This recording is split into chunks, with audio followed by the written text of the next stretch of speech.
Patient safe. کیا یہ بڑی عجیب سی بات نہیں ہے کہ ہم فیملی کے بارے میں بات کر رہے ہیں کہ وہ مریض کے لیے محفوظ ہے کہ نہیں؟ اس سوال کو جب تک آپ چیلنج نہیں کریں گے تو بات سمجھ میں نہیں آئے گی. پیشنٹ سیف، پیشنٹ کا ریلیپس کر پانے نہ کر پانے کے یہ مطلب فیملی کی ذمہ داری ہی نہیں ہے، یہ پیشنٹ کی اپنی ذمہ داری ہے. فیملی کا کام ہے مدد کرنا. پیشنٹ سیف کے بارے میں یوں کہہ سکتا ہوں، جب آپ اپنے بچے کے لیے معالج ڈھونڈتے ہیں تو آپ سیفٹی کو ذہن میں رکھتے ہیں. جس جگہ ہم اپنے بچے کو لے کے جائیں وہ جگہ، وہ علاج کرنے والے سیف ہیں، یہ دیکھتے ہیں نا. کیا دیکھتے ہیں؟ ڈاکٹرز کیسے ہوں گے، ان کو علاج کرنا آتا ہے کہ نہیں آتا، علاج کب سے کر رہے ہیں، وہ پہلے جو علاج کر رہے ہیں کیسا کر رہے ہیں، ریویوز دیکھیں گے، ہر چیز دیکھیں گے، ان کے خیالات سنیں گے. یہ سوال تو اس وقت آپ کے ہم تو دیکھ رہے ہیں کہ علاج کرنے والے سیف ہیں کہ نہیں. کیا ہم خود سیف ہیں؟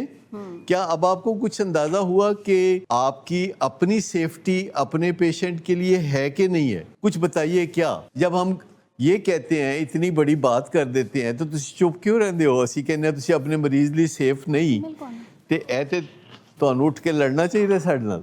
اچھا، ایک چیز ہے جسے ہم ڈبل مائنڈڈنیس کہتے ہیں. کیا ڈبل مائنڈڈنیس ہوتی ہے؟ ڈبل مائنڈ ہونا ہوتا ہے فیملی کے اندر؟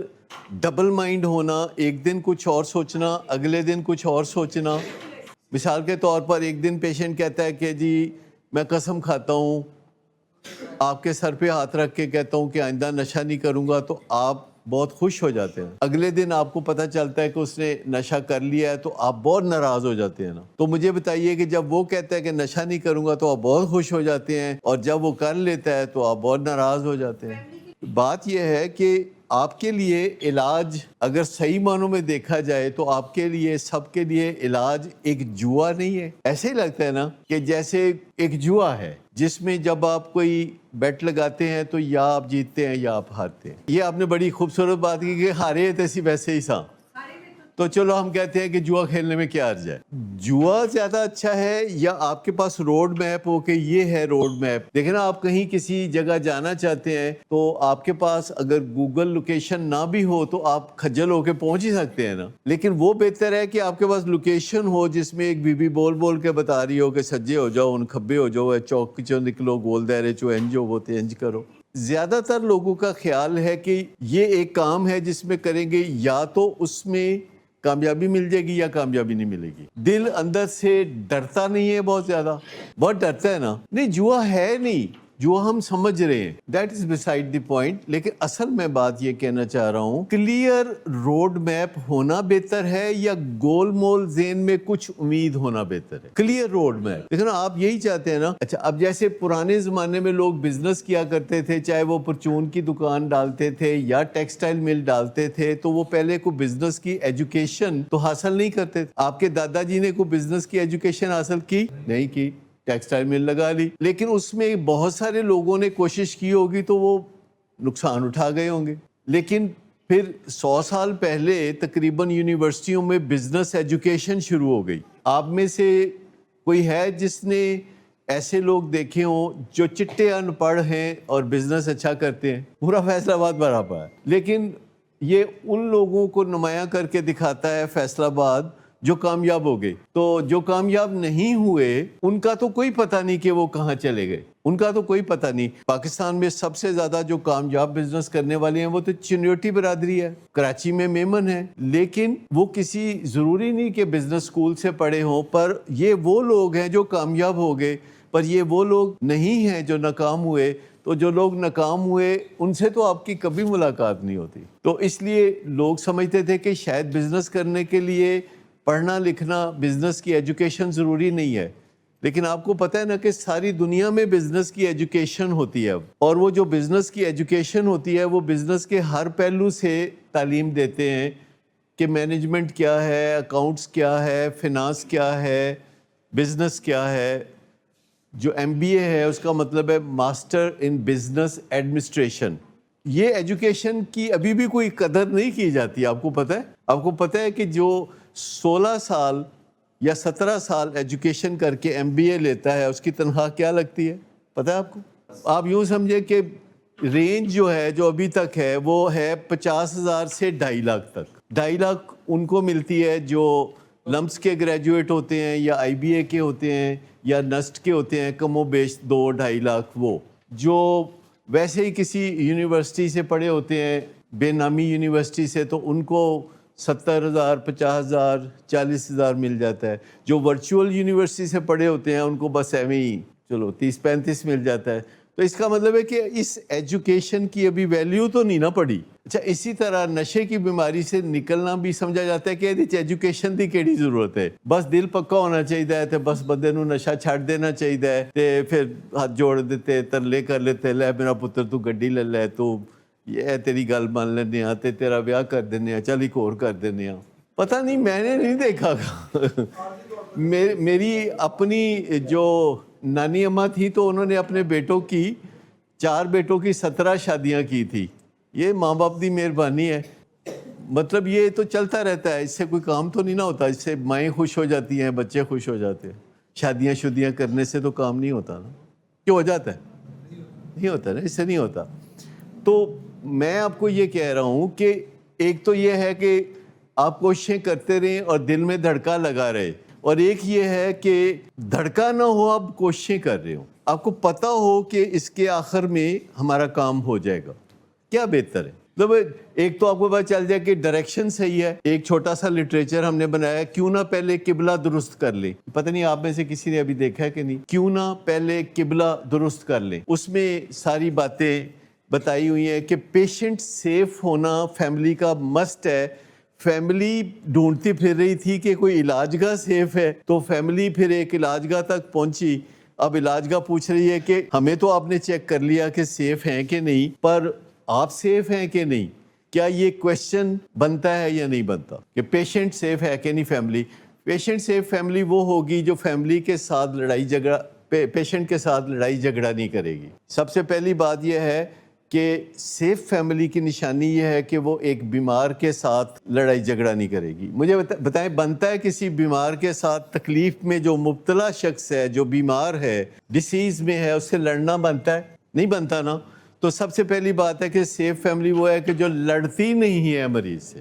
دوسری بات یہ ہے کہ جو مریض کے اوپر بلا وجہ نوازشیں بھی نہیں کرتی کہ آپ پتر تینوں مرسیڈیز لے دینے ہاں, آ تیرا بیاہ کر دینے ہاں, آ تینوں انج کر دینے ہاں, تینوں برگر کھوا دینے ہاں. مجھے بتائیے کہ بیمار پہ نوازشیں کرنے کی ضرورت ہے یا اس کو علاج مہیا کرنے کی ضرورت ہے؟ تو مجھے بتائیے کہ آپ میں سے کتنوں نے علاج آفر کیا تو مریض نے کہا تھینک یو بسم اللہ؟ نہیں نا, ایسا نہیں ہوا کہ مریض نے کہا ہو کہ بسم اللہ میں علاج کرانا چاہتا ہوں. وجہ اس کی یہ ہے کہ اس کے اوپر بغیر وجہ کے نوازشیں بھی ہوتی ہیں اور بستیں بھی ہوتی ہے.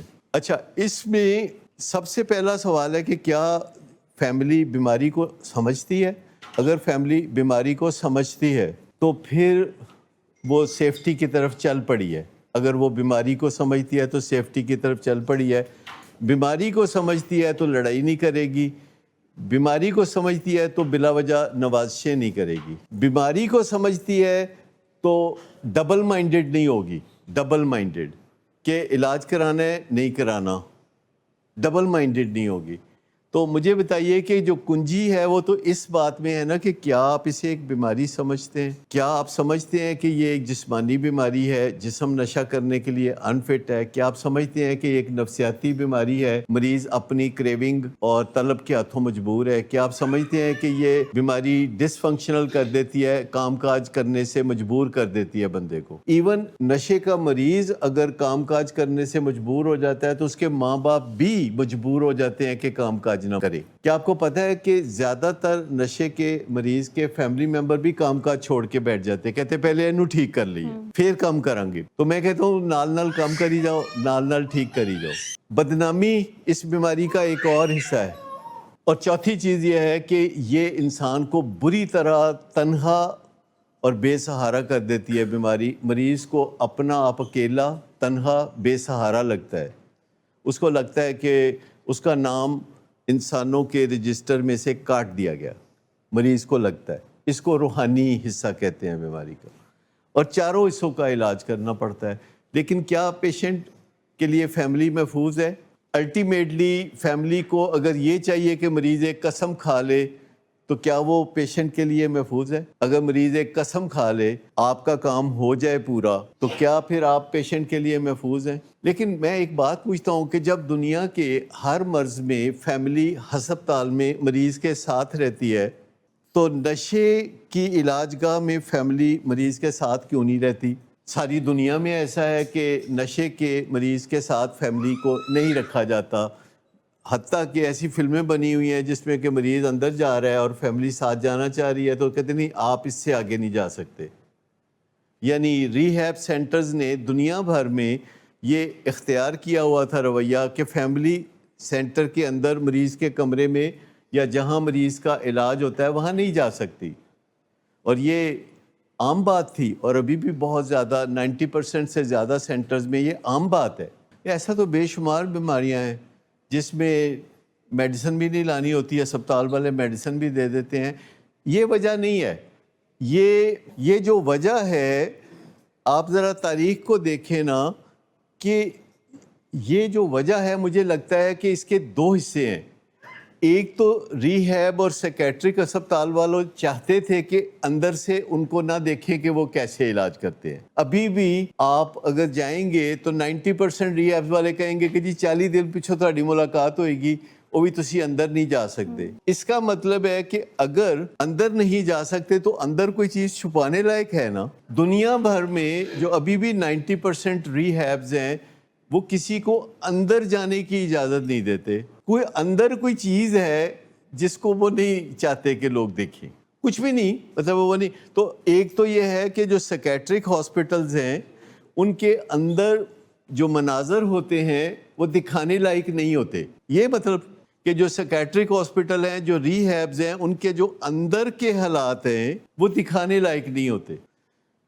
دوسری بات کہ پیشنٹ کے فیملی ممبر اس وجہ سے ساتھ نہیں ہوتے کہ وہ پیشنٹ کو مینج نہیں کر سکتے۔ پیشنٹ انہوں دی سندا کوئی نہیں، بلکہ پیشنٹ انہوں نے مینج کر سکتا ہے، وہ پیشنٹ دی سندے نہیں۔ یعنی پیشنٹ کی بات گھر والے سنتے ہیں اور وہ جدھر لگاتا ہے لگتے ہیں، پر جدھر گھر والے اسے لگانا چاہتے ہیں وہ ادھر نہیں لگتا۔ یہ دو وجوہات ہیں جس کے تحت یہ سازش پروان چڑھتی ہے کہ علاج گاہ والے اندر نہیں دکھانا چاہتے، ان کے اندر کوئی مسئلہ ہے، اور گھر والے اس کے ساتھ نہیں رہنا چاہتے، ان کو پتہ ہے کہ اسی نال رواں گے تے تنگ ہوواں گے، اینی ساڈے کولوں منوا لینی اپنی اور اسی ایدے کولوں نہیں منوا سکیں گے۔ لیکن آپ کو پتہ ہے کہ ولنگ بیز میں کسی کو اعتراض نہیں ہے کہ فیملی ممبر اندر کہاں تک گھوم کے آنا چاہتے ہیں۔ آپ میں سے کبھی کسی کو روکا؟ نہیں روکا۔ یہاں آپ بیٹھے ہیں، یہاں آپ بیٹھے ہیں تو بیچ میں بیٹھے ہیں نا لگتا ہے جگر، تو بات ہو رہی ہے نا آرام سے۔ لیکن اب اصل سوال جو رہ گیا باقی، جس کے اوپر ہم کام کرنے کی کوشش کر رہے ہیں کہ پہلے قبلہ درست کر لے، مطلب پہلے اپنے مریض کے لیے سیف ہو جائیں۔ سیف ہونے کا مطلب ہے کہ ہم اس کے ساتھ مریض ہونے کی وجہ سے بدسلوکی نہیں کر سکتے، طنز نہیں، ہم اس کے ساتھ مریض ہونے کے ناطے طنز نہیں کر سکتے، گالی گلوچ نہیں کر سکتے، مار پٹائی نہیں کر سکتے، دھکے نہیں دے سکتے، ہم اس کے ساتھ پرووکنگ نہیں کر سکتے، ہم اس کو برے برے ناموں سے، گندے گندے ناموں سے نہیں پکار سکتے، ہم اس کو یہ نہیں کہہ سکتے کہ تمہارے جیسا ہمارے خاندان میں کوئی پیدا ہی نہیں ہوا تھا۔ یہ مجھے سب سے زیادہ سننے کا موقع ملتا ہے کہ ڈاکٹر صاحب ساڈے خاندان چ یہو جہا کدی پیدا نہیں سی ہوا۔ فیملی کو سیف ہونے کے لیے سب سے پہلے لکھنوی انداز پیدا کرنا پڑے گا۔ زیادہ لفظوں میں سمجھا رہا ہوں، لکھنوی انداز سمجھتے ہیں آپ؟ بڑی آپ جناب، نہیں جناب ایسا نہیں ہو سکتا، نہیں جناب ایسا ہو سکتا ہے، آپ ایسا نہ کریں پلیز، ایسا یہ کر سکتے ہیں؟ ٹھیک، مشکل ہے، مہنگا ہے، مطلب آپ کری جانا ہے، گل نہیں کو مننی۔ دوسری بات ہے کہ میرٹ کے بغیر کچھ نہیں کرنا، میرٹ کے بغیر کچھ نہیں کرنا۔ مجھے بتائیں نا کہ گھروں میں ہم نے کبھی میرٹ کا خیال رکھا؟ ہم نے اپنے گھروں میں کبھی میرٹ کا خیال رکھا؟ مجھے ایمانداری سے بتائیں۔ کوئی چنگا کرے، کوئی پیڑا کرے، سب کو گولڈ میڈل ہے۔ مجھے بتائیں کہ کوئی فرق ہے گھر میں؟ جب کام کی جگہ جاتے ہیں تو جو اچھا کام کرتا ہے اس کو زیادہ نوازتے ہیں، جو اچھا کام نہیں کرتا اس کو زیادہ نہیں نوازتے۔ گھر میں ہم نے میرٹ کا خیال نہیں رکھا، نوازشیں ہیں۔ ٹھیک, یعنی ایک وعدہ دے دے کہ میں آئندہ نشہ نہیں کروں گا, مرسیڈیز حاضر ہے, شام سے پہلے حاضر ہے. تو مجھے یہ بتائیے کہ بیماری اس طرح ٹھیک ہوتی ہے کہ کسی کو آپ کہیں کہ شام سے پہلے تمہارے پاس مرسیڈیز آ جائے گی اگر تم اپنا بلڈ پریشر ٹھیک کر لو. تو یہ جو کریونگ ہے جو ہر روز ہوتی ہے مریض کے اندر, یہ کریونگ ٹھیک نہیں ہو سکتی کسی مرسیڈیز کی وجہ سے. ڈبل مائنڈڈنس, کہ کبھی کبھی سوچنا کہ یہ اس کا کردار خراب ہے, ٹھیک نہیں ہے گا, اور کبھی کبھی سوچنا کہ یہ بیمار ہے. یہ جو بات ہے کہ یہ اس کے کوئی مینوفیکچرنگ فالٹ ہے, یہ بہت زیادہ لوگوں کو تکلیف دیتی ہے. اور کل ہی ایک فیملی سے میں بات کر رہا تھا, تو فیملی میں سے ایک خاتون جو کہ ماں تھی, وہ کہہ رہی تھی کہ ڈاکٹر صاحب ساڈا قصور ہے. یہ آپ کو بھی آتا ہے ذہن میں کبھی ساڈا قصور ہے, ساڈا قصور ہے, کہیں نہ کہیں وہ اس آپ کو لگتا ہے کہ یہ اپنی فیکٹری کی پیداوار ہے تو چلو ساڈا قصور ہے, ایسے ہی سوچتے ہیں. میں آپ کو بتاؤں, سائنس کہتی ہے کہ یہ آپ کا قصور نہیں, نشے کی جو جڑیں ہیں وہ معاشرے میں ہیں, معاشرے سے انٹروڈکشن ملتی ہے, معاشرے سے اصلاح ملتی ہے, اور بندہ نشہ شروع کرتا ہے. لیکن جسم میں وہ کمزوری خاندانی ہوتی ہے کہ نشہ برداشت کر سکتا ہے کہ نہیں. خاندان کا صرف ایسا قصور ہے کہ ان کی جینز میں نشہ کرنے کی گنجائش ہے کہ نہیں. اب یہ سادہ سا لفظ ہے کہ کچھ خاندانوں میں نشہ کرنے کی گنجائش ہے, کچھ خاندانوں میں نشہ کرنے کی گنجائش نہیں ہے. پتہ چل جاتا ہے, تو میرے خاندان میں نشہ کرنے کی گنجائش نہیں ہے, یعنی اگر جس نے بھی نشہ کیا میرے خاندان میں وہ تباہی ہوا, سیٹ نہیں ہوا. جینز تو اتنا اثر نہیں رکھتی جتنا صحبت اثر رکھتی ہے. میں آپ کو بتاؤں کہ جینز کو بیٹ کیا جا سکتا ہے, چاہے وہ جینز ڈائبٹیز کی ہوں, چاہے دل کی ہوں, چاہے بلڈ پریشر کی ہوں, چاہے جوڑوں کی دردوں کی ہوں, چاہے اسکیزوفرینیا کی ہو. جینز کو بیٹ کیا جا سکتا ہے, صحبت کو بیٹ نہیں کیا جا سکتا. توبہ کریں, توبہ, کانوں کو ہاتھ لگائیں کہ اگر آپ کے ذہن میں ہے کہ آپ بری صحبت میں جائیں گے اور نیک ہو جائیں گے, نہیں ہو سکتا, نہیں جی ہو سکتا, پکا میں تو دس دیا, نہیں جی ہو سکتا. جب بچہ گھر سے باہر جاتا ہے, اسکول جاتا ہے, وہاں اس کی کلاس میں 40 بچے ہیں, 40 گھروں سے آئے ہیں, ہر گھر کے اثرات وہاں اس کلاس میں جمع ہو گئے. لیکن اب یہاں ہم بیٹھے ہوئے ہیں نا, تو ہم سب ایک دوسرے کو متاثر کرتے ہیں. کبھی آپ کی بات سنتا ہوں, میں متاثر ہوتا ہوں, کبھی میری بات سنتے ہیں, آپ متاثر ہوتے ہیں, پھر یہاں سے کوئی بات کرتا ہے, پھر وہاں سے کوئی بات کرتا ہے. تو ہم سب ایک دوسرے سے متاثر ہوتے ہیں کیونکہ ہماری بیک گراؤنڈ معاشرے میں ملتی جلتی ہے. ہم سب کلچر کے لحاظ سے ملتے جلتے ہیں, مذہب کے لحاظ سے ملتے جلتے ہیں, ہماری بہت ساری چیزیں ملتی جلتی ہیں. تو ہم ایک دوسرے کے اوپر اثر ڈالتے ہیں, ہمارا ایک دوسرے کے اوپر اثر و رسوخ ہوتا ہے. اور ہم بے بس ہیں اس بارے میں کہ جن لوگوں کے ساتھ ہم اٹھے بیٹھیں گے, جیسے کئی دفعہ ہمارے مریض کہتے ہیں گھر جا کے کہ آپ ولنگ ویز کی زبان بول رہے ہیں. ایسا کبھی ہوا کہ گھر جا کے کسی پیشنٹ نے کہا کہ تسی ولنگ ویز کی زبان بول رہے ہو, نہ بولو. اچھا, تو پھر آپ کیا کہتے ہیں, ادھر ادھر دیکھنے لگتے ہیں کہ آپ کہتے ہیں یار ولنگ ویز کی زبان میں کیا برائی ہے, کہتے ہیں کہ یار ایدے کی برائی ہے. لیکن میں آپ کو بتاؤں کہ اتنا ہوتا ہے ہمارا, وہ ایک بندے نے کسی نے امبیزرمنٹ کی تو پولیس میں ہم نے پرچہ کرایا, تو جب بات چیت ہو رہی تھی تو میں آپ کر کے اس کو بلا رہا تھا اور ان کو بتا رہا تھا کہ پھر انہوں نے ایسے کیا تو انہوں نے ایسے کیا. کہتے ڈاکٹر صاحب آپ ان کے ساتھ ہیں کہ ان کے خلاف ہیں؟ میں کہا جی وہ ہمیں عادت پڑی ہوئی ہے کہ ہم اس طرح بات کرتے ہیں, بات پکی کرتے ہیں. اب سال ہو گیا ہے, ایف آئی آر کو پرسو کر رہے ہیں, 10 سال بھی آپ سنیں گے, 10 سال بعد بھی کہ میں پرسو کر رہا ہوں گا ایف آئی آر کو. نہ میں نے کسی کو رشوت دینی, نہ میں نے کسی کو کوئی اس طرح کا اوبلائج کرنا ہے. اور جو بندہ ملزم ہے, جس نے بہت پیسہ کھایا, تو وہ میرا ہی پیسہ پولیس کو بھی دے گا, اس کو بھی دے گا, اس کو بھی دے گا, تو وہ کہیں نہ کہیں بچتا نکلتا ہی چلے گا نا. لیکن آپ 2 سال بعد بھی سنیں گے, 5 سال بعد سنیں گے, 10 سال بعد بھی سنیں گے کہ میں ڈبل مائنڈڈ نہیں ہوں. میں نے جس دن فیصلہ کیا تھا کہ ایف آئی آر کراؤں گا تو میں ڈبل مائنڈڈ نہیں ہوں. میرا مائنڈ پکا ہے کہ میں نے اس کو موقع دیا تھا کہ دیکھو تم نے بے ایمانی کی ہے, انڈو کر دو, جس طرح کی ہے اس طرح انڈو کر دو, جتنے سالوں میں کی اتنے سالوں میں لوٹا دو, اور تم جاب بھی کرتے رہو, اپنے آپ کو نیک بناؤ, اچھے رستے پہ ڈالو. لیکن نہیں قبول کیا تو میں نے کہا اچھا دوسرا رستہ پھر یہ ہے. تو وکیلوں نے مشورہ دیا کہ کوئی بات نہیں ہم سنبھال لیں گے. سنبھال نہیں سکتے. ایف آئی آر کی عمر 90 سال ہوتی ہے اگر کوئی پرسو کرے. 90 سال کے بعد کچھ نہ بنے کسی ایف آئی آر کا تو اس کو ختم کر دیتے ہیں. یہ اتنی خطرناک چیز ہے. لیکن کیا آپ جو ارادہ کرتے ہیں اس ارادے پہ کھڑے رہ سکتے ہیں؟ اگر آپ نے کہا کہ بیٹا تم بیمار ہو، تمہیں نشے سے نکالنا ہے، یہ میرا عزم ہے، تو پھر آپ کو کیا کرنا چاہیے؟ پھر اسی پہ عمل کرنا چاہیے نا. 15 دن بعد آپ اگر اسے کہ تو نہیں ٹھیک ہو سکتا، تو ساڈے لوگ کھجل ہو، تو ساڈے لوگ پاویں نشے کر، پاویں تو تباہ ہو، کرتے ہیں نا یہ بات. ایک دن غصہ جا اور تو نہیں ہو سکتا ٹھیک، تو وہ دم میں وہ جو ابھی مس شمائلہ کہہ رہی تھی، جو پتہ نہیں نلکی کے اندر اور اس طرح کی گندی باتیں نہ کہو، ایہو جیاں گلاں نہ کہو. لیکن ابھی کل ہی ایک فیملی سے جس سے میں بات کر رہا تھا تو میں ان کو کہہ رہا تھا، میں نے کہا دیکھیں ماں باپ اتنی مہربانیاں کرتے ہیں، اتنی مہربانیاں کرتے ہیں، اور اس کے بعد بیچ میں کوئی ایسی باتیں کر دیتے ہیں کہ ساری مہربانیاں رائیگاں ہو جاتی ہیں. آپ نے کبھی دیکھا؟ ٹاکسیسٹی اتنی پھیلاتے ہیں، اتنی مہربانیاں کرتے ہیں، اسکول چھوڑ کے آتے ہیں، لے کے آتے ہیں، پیسے خرچ کرتے ہیں. ماں باپ ایون اپنا مکان بیچ کے بچے کو باہر پڑھنے بھیج دیتے ہیں. وہ باہر جا کے میم سے شادی کر کے بچے پیدا کر کے واپس بھی نہیں آتا اگر کوئی اثاثہ مزید اس کے حصے میں نہ آنے والا ہو. لیکن بیچ میں یہ دودھ دے کے مینگنیاں ڈالنا ضروری ہے؟ ہم سوری میں اس طرح کی مثالیں دے رہا ہوں. ضروری نہ کریں نا مہربانی، آپ نہ کریں مہربانی آپ. لیکن اگر مہربانی کریں تو پھر اس کو خراب نہ کریں. مہربانی کو آپ خراب نہ کریں. جی وہ جتانا تو کوئی اتنی بات نہیں ہے، جتا لیں یار. لیکن مجھے بتائیں کہ وہ جتانا ہوتا ہے، وہ کتھوں تکر چھڈ کے آندے نے، اور اس سے بڑا خرابی پیدا ہوتی ہے.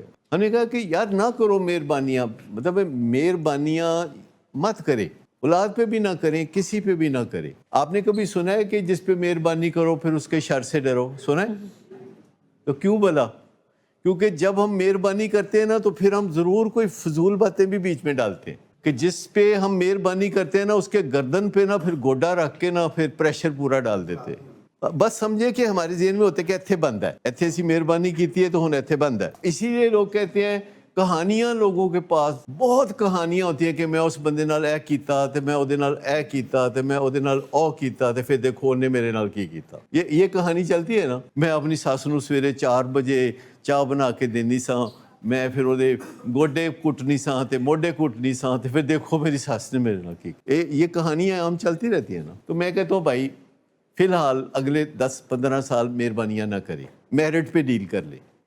اگر کوئی آپ کو السلام علیکم کہتا ہے آپ کہیں وعلیکم السلام، بس بات ختم.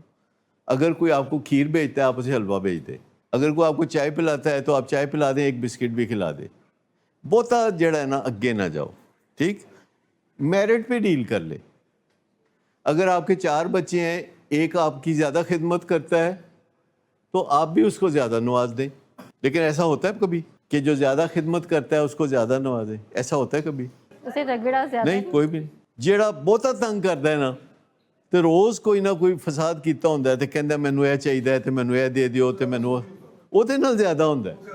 جیڑا بھلا مانس ہوندا کہندا میری خیر ہے جی، کوئی گل کہتا چل پھر تیری خیر ہے، تو فارغ ہے تیری خیر ہے. مطلب بات تو وہ کرے نا جو حقیقت ہے. ایڈا وہ قبلہ درست کرن والا ہوندا. اس میں آپ کو صرف یہ کہا جا رہا ہے کہ جی میرٹ پہ ڈیل کر لیں. کوئی خرابی میرٹ پہ دیکھیں نا. اگر آپ کے 4 بچے ہیں، ایک تہاڈے موڈے ذرا زیادہ کٹتا ہے تو دا حق زیادہ بنتا ہے یا نہیں بنتا؟ اگر بچوں کو یہ پتہ چل جائے کہ موڈے کٹن والے دا حق زیادہ ہے تے پیراں چ بہن والے دا حق زیادہ ہے تے پیار نال بولن والے دا حق زیادہ ہے تو دسو کی ہوئے گا؟ ہوئے گا کی؟ اگر یہ گھروں میں رواج ہو جائے کہ جڑا پیار نال بولدا ہے، جڑا دل خوش کرن والیاں گلاں کردا ہے، جڑا کہندا میرے لائق حکم ہوئے تے دسو، اچھا میں تہاڈا سر کٹ دیاں، موڈے کٹ دیاں، اچھا گوڈے ٹھیک نے، تسی صحیح ہو، تو اس کو تھوڑا سا زیادہ نواز دیں. لیکن آپ کہتے ہیں ایدی خیر ہے تے ٹھیک ہے نا، اے باقی والا جڑا ہے نا تنگ کرن والا، اینوں تھوڑا خوش کر لینے ہاں. یہ ہوتا ہے نا ہمارے ذہن میں، کہتے ہیں اپنے آپ نو سنبھال لے گا. اے جڑا نہیں اپنے آپ نو سنبھالدا نا، اے دے لیے اسی کچھ کر دینے ہاں. اے ایدی چلدی رہے، عیاشی چلدی رہے. یہ ہے ساری سسٹم والی بات. ہر گھر میں کہتے ہیں نا اس کو چھٹی نہ ملی جس نے سبق یاد کیا. ہونا تو یہ چاہیے نا کہ جو سبق یاد کرے اس کو چھٹی دے دیں. نہیں میرٹ پہ ڈیل کرے نا. دیکھیں اگلا بندہ جو ہے اگر اس کو کوئی تکلیف ہو رہی ہے تو وہ ہاتھ پاؤں ہلائے گا, لیکن اگر اس کو تکلیف ہو رہی ہے اور آپ فوراً دور کر دیتے ہیں اس کی تکلیف, تو وہ کیوں ہاتھ پاؤں ہلائے گا؟ ویلا کڈا بندہ مزے چند ہے. میں صرف اتنی بات کہہ رہا ہوں کہ اولاد کے ساتھ یا بہنوں بھائیوں کے ساتھ لین دین صاف رکھیں. کہ دین رکھتے ہیں نا جب آپ, تو دوسرے بندے کا ہوتا ہے کہ انہیں میں دینا ہے, میں وصول کرنا ہے. یعنی بعض لوگوں کو اتنی عادت پڑ جاتی ہے کہ کبھی آپ واپسی میں ان سے کچھ کہہ دیں تو وہ حیران ہو کے آپ کو دیکھنے لگتے ہیں. ڈاکٹر صاحب وہ ہے نا, آئے ہوتے کی لے آؤ گے, جاؤ گے تو کی دیکھ کے جاؤ گے. کی دے کے جاؤ گے. تو بات صرف سمپل سی ہے کہ اگر آپ زندگی میں یہ دستور بنا لیں کہ لین دین میں ون ون رکھنا ہے, برابر رکھنا ہے. مجھے بتائیں کہ جب آپ لبرٹی مارکیٹ جاتے ہیں یا انارکلی جاتے ہیں, کوئی چیز خریدنا چاہتے ہیں, تو آپ کی کیا خواہش ہوتی ہے؟ کتنی سودے بازی کرتے ہیں کہ بھئی برابر ہو جائے کام, برابر ہو جائے کام, تو ٹھیک رہتا ہے نا. تو گھر میں ہم اپنے فیملی ممبرز کے ساتھ یہ رویہ اگر اختیار کریں تو وہاں بھی ٹھیک ہو جائے گا. ورک پلیس پہ بھی تھوڑی بہت ناانصافی ہوتی ہے, ہونی نہیں چاہیے. ورک پلیس پہ بھی ناانصافی تھوڑی فطری طور پر ہو جاتی ہے, لیکن کوشش پوری ہونی چاہیے کہ جو اچھا ہے اس کو ریوارڈ زیادہ کریں, جو کم اچھا ہے اس کو ریوارڈ کم کریں. یہ ہے سمپل سی بات. لیکن ہو جاتی ہے زیادتی کیونکہ اتنی ججمنٹ نہیں ہوتی. وہ تو ہر وقت کہتے ہیں. میرے ایک دوست تھے, اب دنیا میں نہیں رہے, ان کے 3 بیٹے تھے, اس میں سے 2 دنیا میں نہیں رہے, تو ان کو میں نے بڑے لمبے عرصے تک دیکھا. آج سے 35 سال پہلے میں نے دیکھا کہ انہوں نے اپنی ساری جائیداد 3 بیٹوں میں تقسیم کر دی اور تھوڑا سا کاروبار اپنے لیے رکھ لیا. تو تینوں بیٹوں نے 2-3 دن تھینک یو کہا اور اس کے بعد کہنے لگے کہ اس کو زیادہ دے دیا, مجھے کم دے دیا, اس کو زیادہ دے دیا. تو پھر انہوں نے کہا اچھا چلو پورا کر دیتے ہیں, پھر اپنے میں سے نکال کے کچھ دے دیا. 10 سال کے بعد, یعنی آج سے کوئی 25 سال پہلے, انہوں نے پھر کافی زیادہ جائیداد کما لی. وہ جو میرے دوست تھے, ایکچولی وہ میرے دوست کے فادر تھے, لیکن میرے بھی دوست بن گئے, باپ بیٹے سارے ہی میرے دوست بن گئے. تو وہ انہوں نے پھر ساری جائیداد تقسیم کر دی اور پھر 2-3 دن تھینک یو ہوا. پھر انہوں نے کہا کہ جی وہ تسی وہ نال زیادتی کیتی, مینوں اے پراپرٹی دتی, انہوں وہ دتی, اے والی نہیں دتی, او والی نہیں دتی. تو انہوں نے کہا اچھا چلو میں پوری کر دیتا ہوں. اس میں سے جو ان کا بیٹا میرا دوست تھا وہ بھلا مانس تھا, تو وہ کچھ نہیں کہتا تھا, وہ اپنے کاروبار سے غرض رکھتا تھا, لیکن باقی دونوں بڑی کھپ ڈالتے تھے. تیسری دفعہ بھی انہوں نے ایسے کیا. تو انہوں نے مجھے ایک خط دیا. انہوں نے کہا ڈاکٹر صاحب یہ خط آپ نے میرے مرنے کے بعد پڑھنا ہے. انہوں نے مجھے ایک خط دیا, کہتے ہیں میرے مرنے کے بعد پڑھنا ہے, اور اگر مناسب لگے تو میرے جو بچے ہیں, میری اولاد ہے, ان کو بتا دیں کہ میں نے آپ کو کیا خط لکھا تھا. تو میں نے کہا ٹھیک ہے. میں نے وہ خط, ان کا بند خط تھا, تو میں نے رکھ دیا. وہ کوئی 95 سال کی عمر میں فوت ہوئے, اور اس کے بعد میں نے ان کا خط کھولا اور خط دیکھا. اتنے دل کے داغ تھے اس میں, اتنی تکلیفیں تھیں ایک ایسے بندے کے لیے کہ جس نے ساری عمر اولاد, بیٹوں بیٹیوں کی, ان کے بچوں کی خدمت کی تھی. وہ کتنا دکھی تھا. مہربانیاں کرنے والا دیوتا شہید وفا اتنا دکھی تھا کہ جو خط انہوں نے مجھے لکھا میں نے ان کی اولاد میں سے کسی کو پڑھ کے نہیں سنایا. آپ بتا سکتے ہیں کہ بھلا کیوں؟ کہ وہ برداشت ہی نہ کر پاتے, یا میرا خیال ہے کہ وہ 2 گالاں اور کٹ دیں. کیونکہ جو بندہ بھی بہت مہربانیاں کرتا ہے نا, آؤٹ آف دی وے جا کے شہید وفا ہو جاتا ہے, مسیحا ہو جاتا ہے, ایسے بندے کو کوئی اس کا اجر دنیا میں تو نہیں ملتا. اگے جا کے میں نے پتہ نہیں, پکا دنیا میں تو نہیں ملتا. لہٰذا میں آپ کو صرف سمپلی اس سٹیج سے ہر روز کہتا ہوں کہ برابر کا لین دین رکھیں, میرٹ سے ڈیل کریں, زبان لکھنوی رکھیں, جو کہیں اس پہ عمل کریں, جس پہ عمل نہیں کرنا وہ نہ کہیں. اور اس بات کا فکر نہ کریں کہ اس کا کیا بنے گا یا اس کا کیا بنے گا. یہ غرور ہے, یہ تکبر ہے. کسی کے بارے میں سوچنا کہ ایدا کی بنے گا, اے پتر دا کی بنے گا, اے دھی دا کی بنے گا, اے پوترے دا کی بنے گا. بھئی آپ بہت قابل ہیں, آپ بڑے نیوٹن ہیں, آئنسٹائن ہیں, کہ آپ تو سیٹ ہیں تو باقی سارے اپنا کچھ نہیں کر سکتے. یہ سوچ کہ میں بہت قابل ہوں, میں بڑی صلاحیت والا ہوں اور باقی سب لوگ فضول ہیں, یہ بڑی تکبر والی سوچ ہے. یہ نہیں ہونی چاہیے. اگر آپ, میں یا کوئی اس دنیا میں کامیابی حاصل کر سکتا ہے تو باقی کے لوگ کیوں نہیں کر سکتے؟ ان کے کو پرزے کم ہے, باقی کے کیوں نہیں کر سکتے؟ ہر ایک کو موقع ملنا چاہیے. لیکن جب کسی کے اندر کوئی تمنا ہوتی ہے کسی تکلیف کی وجہ سے کہ وہ زندگی میں کچھ کرے, تو ماں باپ کیا کرتے ہیں؟ کہتے ہیں کچھ کر نہ پائے. اس کو اتنا انیبلنگ کرتے ہیں کہ وہ کہتا ہے وہ تکلیف ہی دور ہو گئی. آپ نے کسی سے کبھی پوچھا ہو کہ بھائی جان آپ کیا کرتے ہیں؟ کہتا ہے بھائن دبئی ہوندے نے. اب مجھے بتائیے یہ جواب ہے کوئی وڈے بھائن دبئی ہوندے نے, اور جہے وڈے بھائن دبئی ہوندے نے نا, انہاں دا جو حشر کیتا جاندا ہے نا, وہ میں تانوں دس نہیں سکدا. وہ 30-35 سال 40 سال سعودیہ دبئی رہ کے واپس آندے نے, انہوں نے کئی بیماریاں ہو گئی ہوندیاں نے, واپس آندے نے تے اور رلدے نے. یہ کہ دیکھا ہے روز آپ نے 30-35 سال پردیس لگاتے ہیں, ان کا گھر نہیں ہوتا موسٹ آف ٹائم. وہ باہروں پیسے بھیج دینے کہ پلاٹ لے لو, وہ پلاٹ اپنے نام تے لے لیندے نے. وہ باہروں پیسے بھیج دینے انہوں مکان بنا لو, وہ اپنے نام تے ہی مکان بنا لیندے نے. ایکچولی ہمارا ایک کک تھا یہاں, اب چلا گیا ہوا ہے, تو وہ باہر رہ کے اس نے بڑے پیسے کمائے اور بھیجے پیسے اور پلاٹ لیا گیا, مکان بنایا گیا, واپس آیا تو وہ اس گھر میں رہنے لگا. کچھ دن کے بعد اس کو پتہ چلا کہ اس کی جو باوج ہے وہ کوئی تھوڑا سا برا سا منا رہی ہے کہ ہم تسی جانا کہ دوئیں. تو اس نے کہا کہ یہ گھر تے میرا گھر ہے.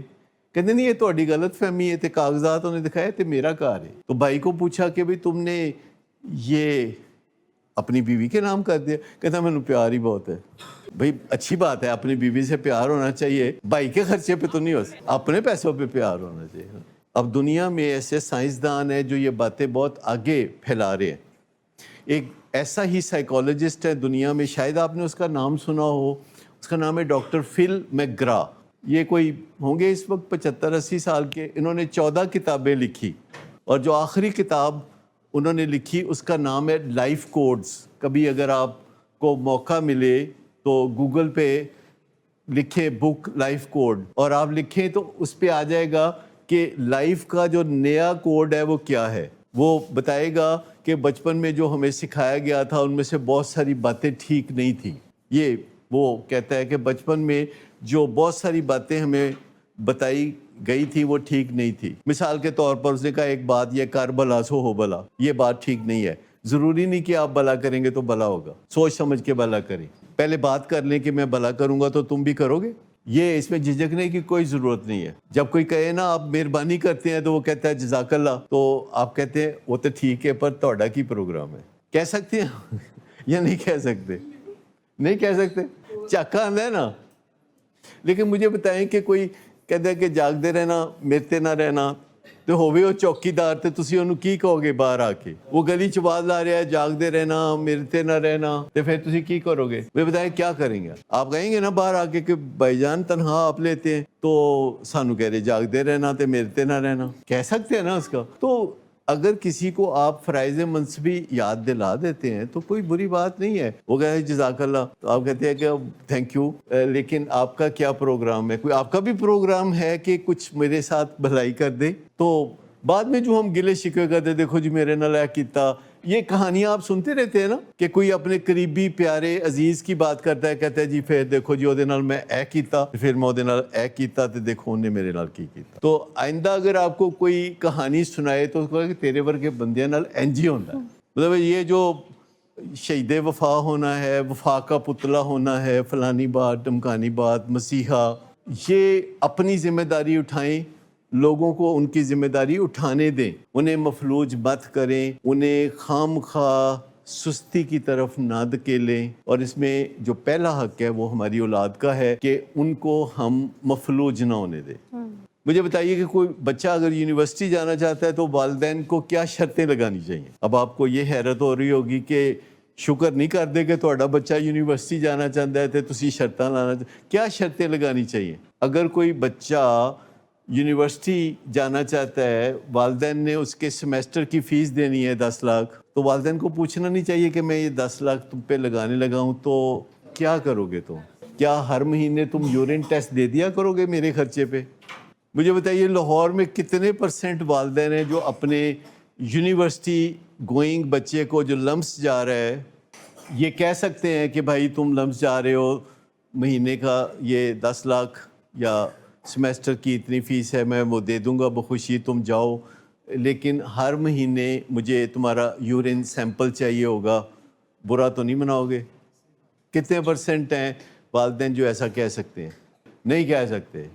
تو مجھے بتائیں کہ پھر خدشہ ہے نا کہ وہ جا کے تو وہاں ڈرگز میں پڑ جائے گا. کم از کم آپ ہر مہینے اگر ٹیسٹ کرتے ہیں تو جب وہ ڈرگز میں اگر پڑے گا تو ہسٹری کتنے دن کی ہوگی؟ مہینے کی. اور جب مہینے کی ہسٹری ہوتی ہے تو مذاکرات ہو سکتے ہیں، کنفرنٹیشن ہو سکتی ہیں. آپ کہہ سکتے ہیں کہ اب تم کاؤنسلنگ میں جاؤ گے تو پھر یونیورسٹی جاؤ گے. یعنی والدین ایسے کرتے ہیں جیسے والدین کا کوئی کام ہے تعلیم حاصل کرنا جو بچہ کر رہا ہے. یعنی والدین ایسے بیہیو کرتے ہیں. تو جب ایسے بیہیو کریں گے تو پھر ایسے ہی ہوگا. میرے پاس ایک بڑا دلچسپ کیس آیا ہوا ہے، میں سنا کے ختم کرتا ہوں بات، 2-3 منٹ کی بات ہوگی. کہ ایک بچی ہے بہت ہائیلی کوالیفائڈ، بہت ہی ہائیلی کوالیفائڈ، میں آپ کیا بتاؤں چھت نہ پھٹ جائے، امریکہ کی پڑھی ہوئی، اور وہ ہر ایک سے بدتمیزی کرتی ہے. سب سے زیادہ بدتمیزی بھلا کس کے ساتھ کرتی ہے؟ وہ نال تو بیچارے شوہر نال تو کرنی ہوندی ہے، اور کوئی دس والدین کے ساتھ. تو میرے ساتھ کاؤنسلنگ میں آئی، پہلے دن ہی اس نے چھوٹے چھوٹے میزائل پھینکے، تو میں نے کہا بی بی میزائل نہیں پھینکنے، آرام سے بات کرتی. خیر دوسرے دن آئی تو پھر اس نے ایک آدھ بیلسٹک میزائل پھینکا، تو میں نے کہا اٹھو چلو جاؤ، تمہاری کاؤنسلنگ نہیں ہو سکتی. کہتی نہیں نہیں آئی ایم سوری. اس کے بعد نیکسٹ اپوائنٹمنٹ تھی، تو پھر محسن صاحب سے اس نے کوئی بات کی، محسن صاحب نے مجھے بتائی، میں نے کہا اس کو بولو تمہاری اپوائنٹمنٹ کینسل ہے. پھر اس کے والدین آگے بیچ میں کہ ڈاکٹر صاحب اپوائنٹمنٹ کینسل نہ کریں، آپ کریں، اس کے اوپر پیچھے تو نہ چلیں. میں نے کہا میں آپ کو کہہ رہا ہوں، آپ مجھے نہ بتائیں کہ اس کے ساتھ کیسے چلنا ہے، بلکہ میں آپ کو بتاتا ہوں کہ اس کے ساتھ کیسے چلنا ہے. میں نے کہا آپ نے پہلے بےزتی کرائی تو اب میری باری چل رہی ہے. تو میں نے کہا نہیں یہ بارے میں نہیں ہے. کہتے ڈاکٹر صاحب تباہ ہو جائے گی، ایسی بڑی مشکل تک پہنچے ہیں، تباہ ہو جائے. میں کہا وہ بات اپنے اللہ نہ کرے کہ وہ تباہ ہو، لیکن کام عزت سے ہی کرنا ہوتا ہے، روز کرنا ہوتا ہے نا. میں نے کہا اگر وہ کہہ دیتی ہے کہ میں آئندہ بیہیو کروں گی اور پراپرلی بات کروں گی تو پھر آ جائے، بسم اللہ. کل اب پھر وہ آ رہی ہے، لیکن وہ مجبور ہے عادت سے نا، وہ عادت پڑی ہوئی نا کہ کوئی بھی بزرگ ٹائپ چیز نظر آئے تو اس کی بےزتی کرنی ہے. اب میں بھی بزرگ ٹائپ چیز ہوں، لیکن میں آپ کو بتاؤں کہ we teach people how to treat us. ہم لوگوں کو باقاعدہ سکھاتے ہیں کہ میرے ساتھ یہ سلوک کرو. ہم لوگوں کو باقاعدہ سکھاتے ہیں، بس اس کی کوئی فیس نہیں لیتے، مفت میں سکھاتے ہیں کہ تم میری عزت کرو یا تم میری بےزتی کرو. یہ ہم سکھاتے ہیں اور ہمیں پتہ بھی نہیں ہوتا کہ ہم یہ کس طرح کامیابی سے سکھا دیتے ہیں. تو اگر ہم لوگوں کو سکھا سکتے ہیں کہ میرے ساتھ برا سلوک کرو، تو کیا ہم لوگوں کو یہ نہیں سکھا سکتے کہ میرے ساتھ اچھا سلوک کرو؟ کر سکتے ہیں نا. لیکن تھوڑا سا والدین کو دم ہونا چاہیے. والدین، اللہ تعالیٰ نے آپ کو اتنے زبردست عہدے پہ متمکن کیا، فائز کیا، کہ اللہ تعالیٰ نے آپ کو صاحب اولاد بنایا. آپ پہ بھروسہ کر کے تو اللہ تعالیٰ نے آپ کو اولاد دی، آپ کی تمنا پہ، آپ کی خواہش پہ. تو آپ کو کوئی ایسا کام کرنا چاہیے جس سے اولاد کا نقصان ہو؟ کوئی کرنا چاہیے؟ اتنی منتوں مرادوں سے پائی ہوئی اولاد جو بازار میں نہیں بکتی، اللہ کی مہربانی سے ملتی ہے. تو ہمیں کوئی ایسا کام نہیں کرنا چاہیے، جانے میں انجانے میں کوئی ایسا کام نہیں کرنا چاہیے جس سے ہماری اولاد کو نقصان پہنچے. اور اگر آپ کا دل تڑپتا ہے نا تو اس کو پکڑ لیں، کہو کہ تم ادھر ہٹ جاؤ، یہ میری اولاد ہے، میں اس کو مینج کر رہا ہوں، تم بیچ میں مت آؤ. یہی آتا ہے نا بیچ میں، یہی آتا ہے نا دل. پیشنٹ سیف اگر ہونا ہے تو اس دل کو نا پکڑ لے کہ تم اپنا کام کرو جو تمہارا کام ہے. یہ جو بیچ میں آ جاتے ہو نا کود کے تڑپ تڑپ کے، یہ مت آؤ، دل کو کنارے کر دے. ورنہ میں آپ کو بتاؤں کہ ماں باپ اپنے اولاد کو سنبھال نہیں پائیں گے. اور یہ بات پکی ہے کہ ماں باپ بہت پیار کرتے ہیں. میں بھی ایک باپ ہوں اور مجھے پتا ہے کہ میں دوسروں سے 4 ہاتھ آگے ہی ہوں اس معاملے میں. لیکن پھر میں پکڑ لیتا ہوں اپنے دل کو. میں نے کبھی بھی ایسا کام نہیں کیا جس سے میری اولاد کو میری وجہ سے نقصان پہنچے. ناراض ہوتے ہیں بیچ میں، تھوڑا چوں چوں ہوتا ہے، پر